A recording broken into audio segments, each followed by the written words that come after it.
Hello, j'espère que vous allez bien. On est aujourd'hui le 26 mai 2024, on est dimanche, il est 5h30. On va essayer de faire un weekly review, petit rendez-vous devenu à présent un peu traditionnel.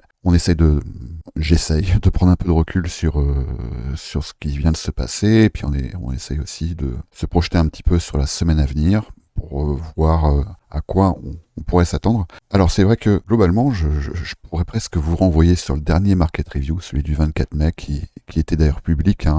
J'en avais pas fait de réservé aux membres VIP. Ça arrive, si vous regardez un petit peu. Voilà, tout ça c'est les vidéos publiques. Et toutes les vidéos non répertoriées, elles sont réservées aux membres VIP, et il y en a quand même quasiment tous les jours. Donc je remets le lien en description pour ceux qui voudraient nous rejoindre. Alors, pourquoi nous rejoindre? Pour plein de raisons, déjà parce qu'il y a pas mal d'insights, il y a quand même un Discord dans lequel on échange beaucoup, et puis c'est assez marrant de voir comment certains progressent vraiment très très rapidement, à un point que moi-même j'aurais pas pu imaginer. On partage beaucoup de contenu, et puis aussi on renvoie vers des contenus de qualité, et parce que on a pu nous-mêmes les répertorier, les classifier, et leur indiquer aussi dans quel sens les prendre. Et puis évidemment après, moi-même et les autres profs, on peut aussi éclairer certains concepts qui pourraient ne pas être très clairs pour certains. Mais ce qui fait que dans le salon VIP, là ce qui se passe actuellement, c'est quand même très qualitatif, en termes déjà d'analyse, de contenu, d'échanges que peuvent faire les élèves entre eux, et tout ça c'est en plus dans un climat qui est quand même très bienveillant. Et donc voilà, rien que pour cette raison-là, je pense que ça vaut le coup. Je pense pas, je suis sûr que ça vaut le coup de nous rejoindre, d'autant que c'est gratuit. Donc bon, ça serait quand même dommage de se priver. Donc c'est vrai que globalement, j'aurais très bien pu faire une vidéo de 20 secondes pour vous dire, écoutez, allez voir le market review du 24 mai, il reste d'actualité. Il reste d'actualité, on va essayer quand même de préciser un petit peu les choses. Alors c'est vrai que j'avais partagé une vignette avec un champ de ruines, avec des flammes, en indiquant est-ce que c'est une opportunité, parce qu'on sortait quand même d'une belle jambe baissière, notamment sur Ethereum, et puis aussi sur la plupart Bitcoin évidemment, puis la plupart des altcoins qui ont bien retracé cette journée du 24 mai. Enfin, c'est plutôt la journée du 23 mai d'ailleurs, où ça s'est essentiellement passé. Donc, alors effectivement, il y a eu l'annonce de l'arrivée des ETF sur Ethereum. Et c'est vrai que je peux faire une petite piqûre de rappel, mais si je me rends à la date du 10 janvier, c'est à ce moment-là qu'a eu lieu l'annonce de l'acceptation des ETF sur Bitcoin. Alors, le 11 janvier, voilà, donc là, le 10 janvier, ça a été l'annonce. Donc, on avait eu déjà, vu que c'était pressenti un peu que ça allait être accepté, on a eu une belle jambe haussière ici, quelques jours avant, 2 jours avant, 3 jours avant, de quand même 10%. Ensuite, bon, alors ça c'est une annonce économique, on va pas en tenir compte. On a eu l'annonce le 10 janvier, ça a été dans la soirée, je crois, et on a eu une nouvelle jambe haussière, cette fois-ci de 8%. Et après, voilà ce qui s'est passé. On a eu ensuite un beau retracement de 20% quand même, c'est quand même pas rien. Bon, alors en termes de price action, ce qu'on voit bien, on était ici, c'est que c'était un événement de liquidité qui avait pour objectif de sortir tous les impatients et puis surtout tous les imprudents qui se sont positionnés dans cette zone, en sortie de cette zone de consolidation, et qui, pour la plupart, pour ceux qui en ont mis un évidemment, avaient un stop sous cette surface de consolidation. Et on voit bien, c'est assez clair.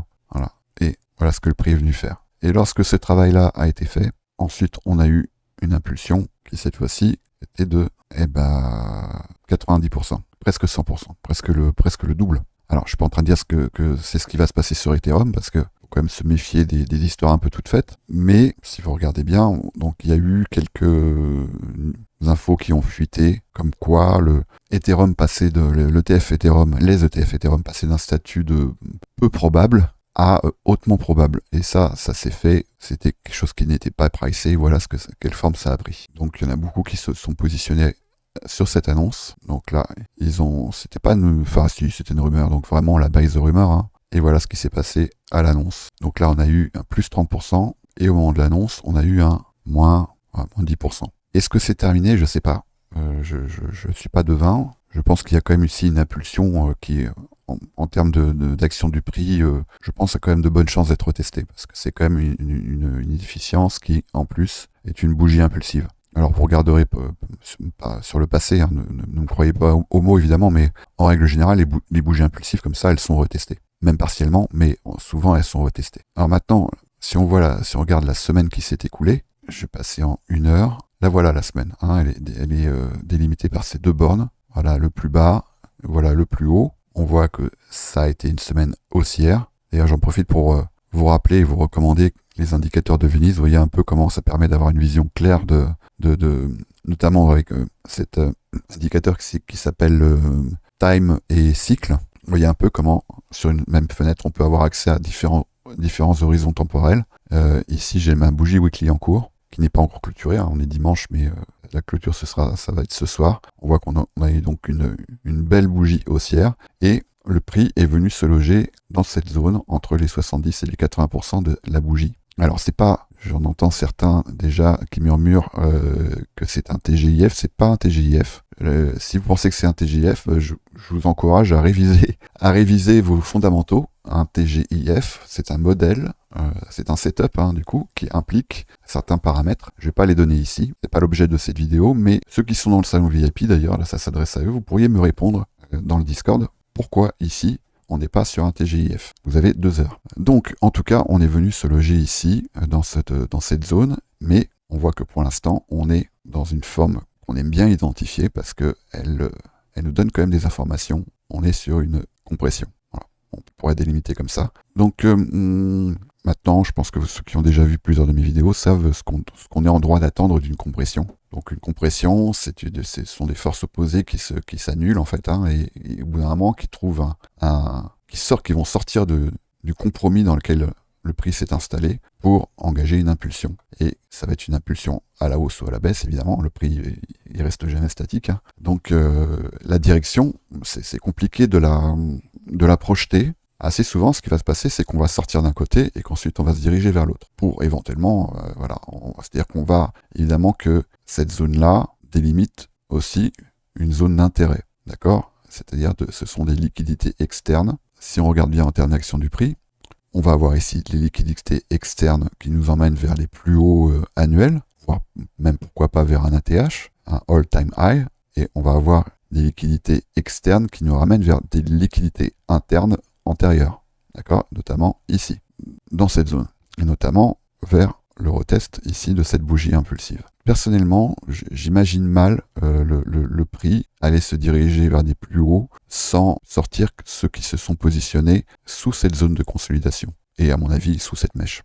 Une mèche étant une inefficience, c'est-à-dire qu'elle va avoir le même poids, le même rôle en termes d'action du prix qu'une zone d'imbalance. C'est la même chose, d'accord ? C'est une inefficience de prix. Donc je serais quand même très étonné.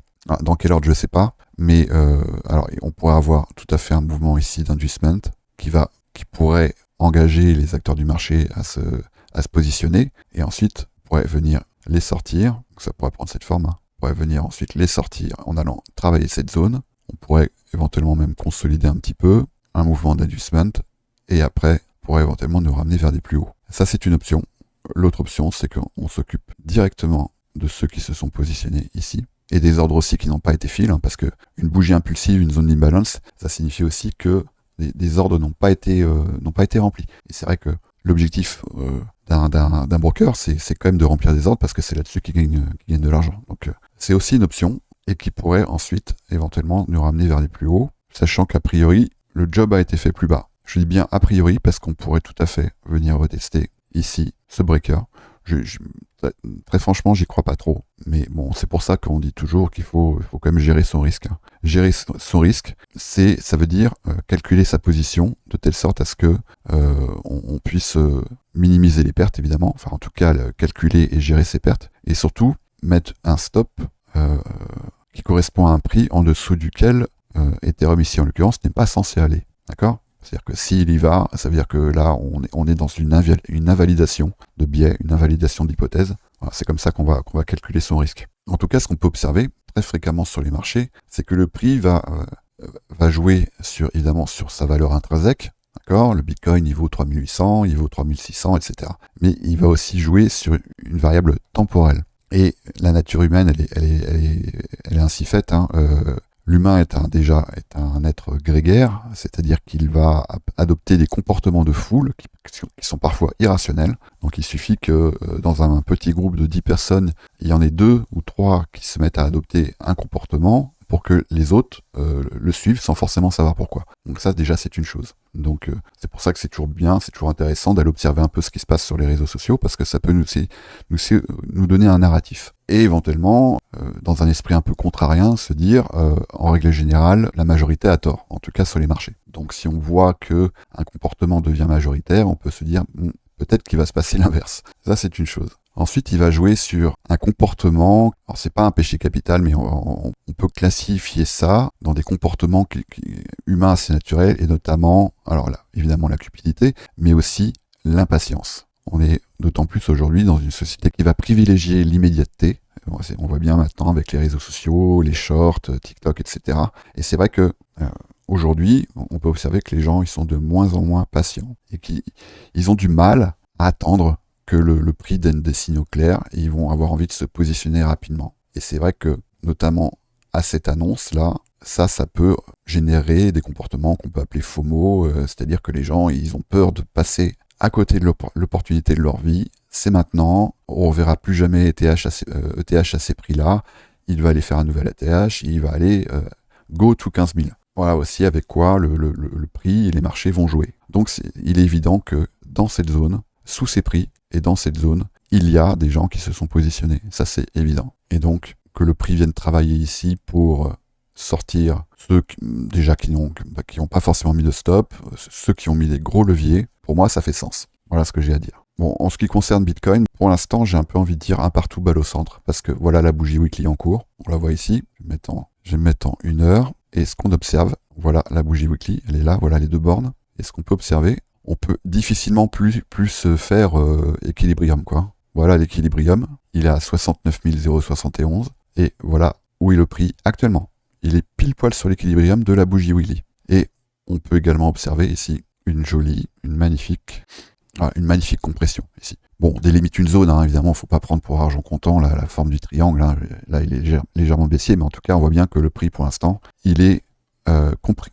On parle de compression weekly, hein, il est contraint par là les 2 bornes de cette bougie weekly. On voit qu'on avait quand même un beau retracement ici. Alors je pense que l'impact d'Ethereum, je pense qu'il est évident. Donc ça veut dire, est-ce que ça veut dire qu'il n'y a rien à faire ici? Bah si, bien sûr, en intraday, il y a forcément des choses à envisager. Mais c'est vrai que pour l'instant, à l'intérieur comme ça d'une zone de consolidation, c'est pas forcément ce qui est le plus confortable. Donc si on prend un petit peu de recul, ce qu'on peut voir quand même, c'est que bon, ici on a une trendline qui s'est formée. Donc ça génère des zones de stop.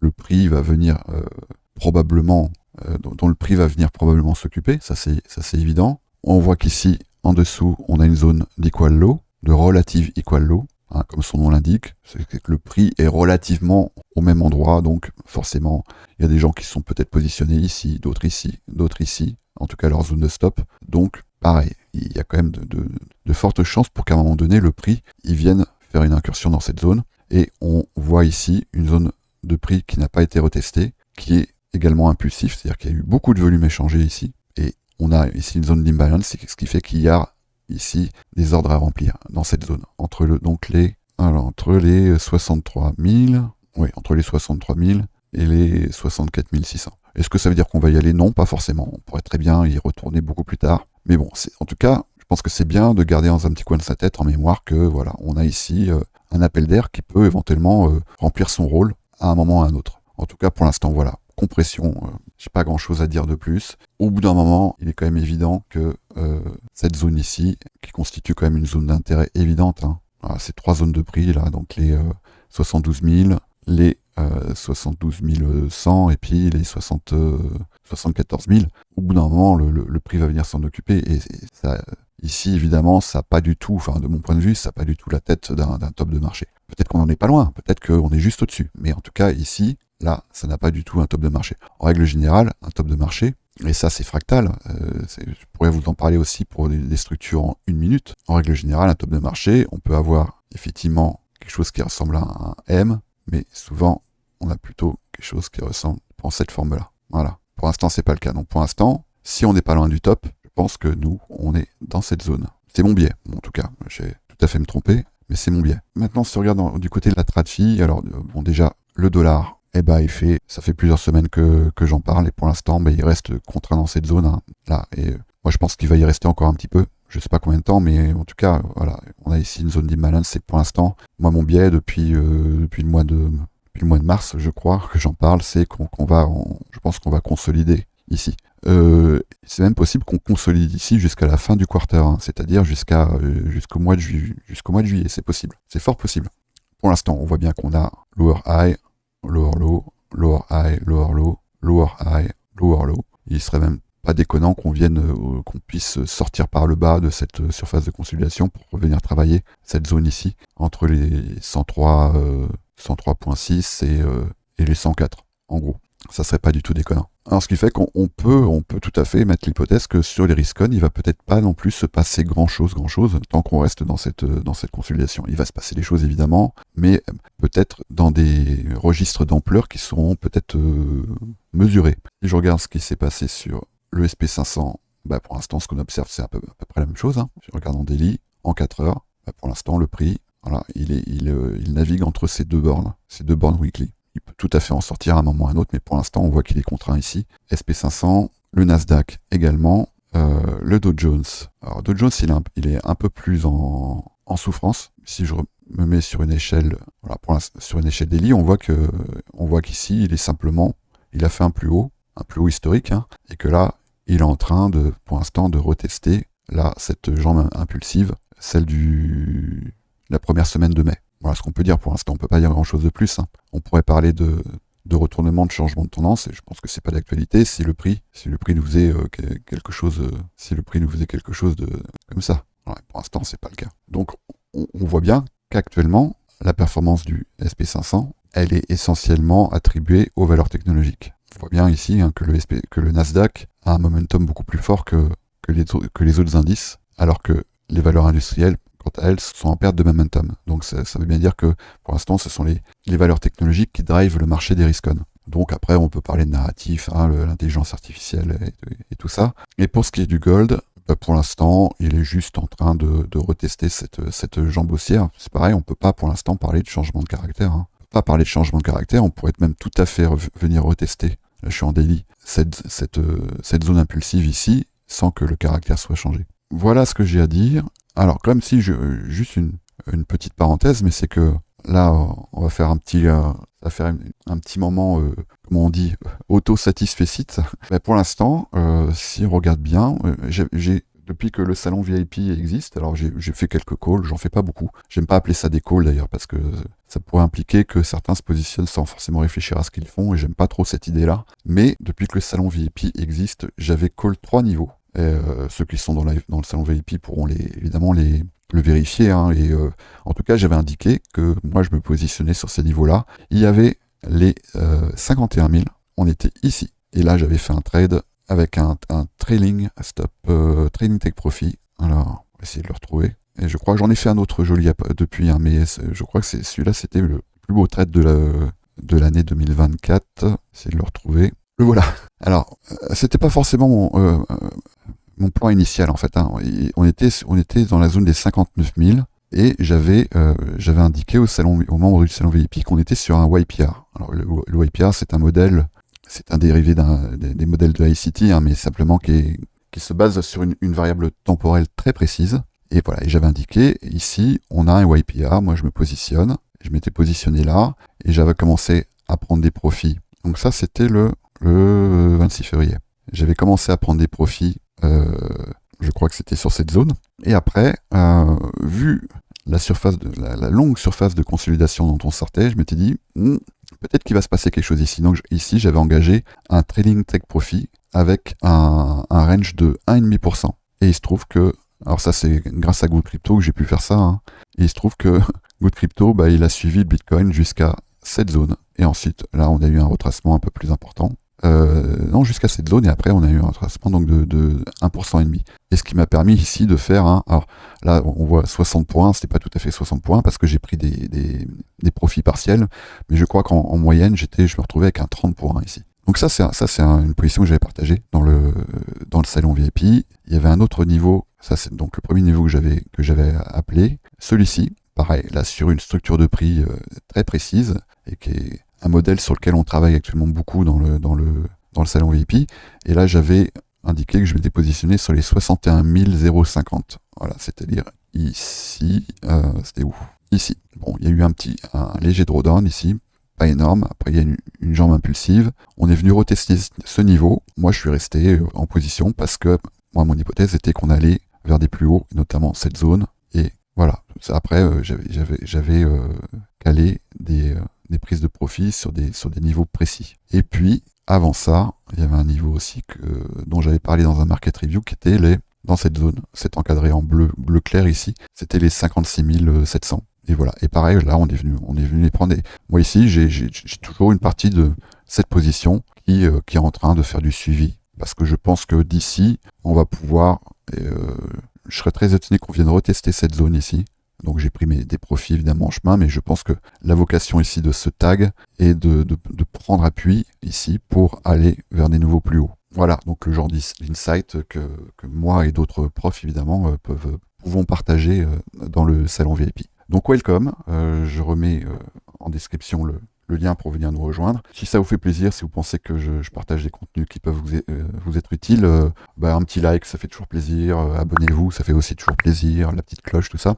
Ça flatte un peu les algorithmes et puis ça permet aussi de mettre en avant la chaîne. Voilà, et je vous souhaite une bonne fin de week-end. Et puis on se retrouve dans la semaine avec les salons VIP, a priori mardi. Et puis pour le public, j'essaierai de partager 1 ou 2 vidéos dans la semaine accessibles au public.